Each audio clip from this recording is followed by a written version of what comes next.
Você viu na abertura do CNN Prime Time o manifesto do setor econômico que repercutiu antes mesmo de ser publicado.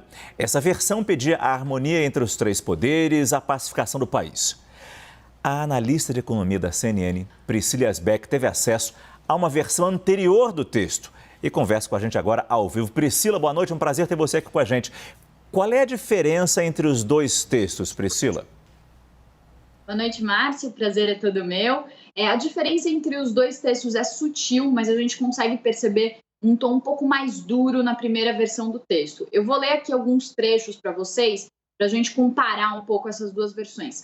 Nessa primeira versão, que inclusive já vinha sendo trabalhada desde o final de semana retrasado, e não desde esse final de semana passado, eles dizem o seguinte: as entidades signatárias deste documento veem com grande preocupação a escalada de tensões entre atores políticos, o que coloca em risco um dos pressupostos para a funcionalidade da democracia, a harmonia entre os poderes da República. Até aí é um pouco parecido com a versão que a gente viu hoje.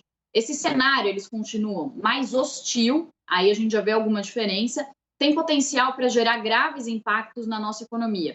Por isso, a sociedade civil anseia o momento e o momento exige de todos serenidade, diálogo, pacificação política, estabilidade institucional e, sobretudo, foco em ações. Aí prossegue o texto, tem mais algumas partes ali que eu não vou destacar, aí termina assim: para o fortalecimento da democracia é imprescindível que cada ator político que desempenha os papéis da mais alta relevância e responsabilidade sobre os destinos do país haja com racionalidade para distensionar o ambiente político e dissipar incertezas quanto à nossa capacidade de, mesmo nas diferenças, conduzirmos adequadamente as questões do presente, resgatando expectativas quanto ao nosso futuro. O que eu destaco aqui, tá, Márcio, de diferença dessa versão anterior para a versão atual?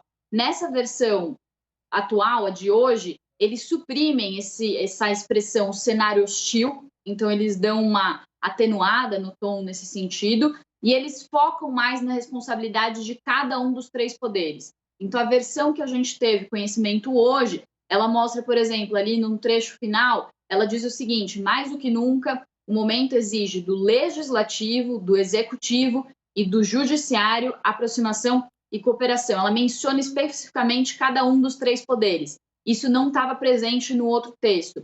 Além disso, eles também enfatizam uma incerteza sobre a condução adequada do país nesse momento, e eles falam sobre essas diferenças que podem acabar resultando nesse cenário hostil. Então, tem basicamente essas diferenças aí, um tom um pouco mais duro da versão anterior e uma versão mais amenizada aí, que saiu hoje.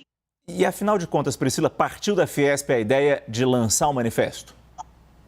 Pois é, e aí essa é uma outra informação também, eu conversei. Essas informações vieram de fontes de bancos e do mercado financeiro, e aí o que eles falaram é que, enfim, eles estão discutindo isso desde o final de semana retrasado, e que a ideia inicial partiu de um grande banqueiro.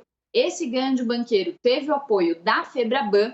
Depois que a Febraban disse que ia apoiar o manifesto, então a Fiesp resolveu embarcar no manifesto, e aí com a Fiesp o manifesto ganhou visibilidade, e aí outras associações também se juntaram.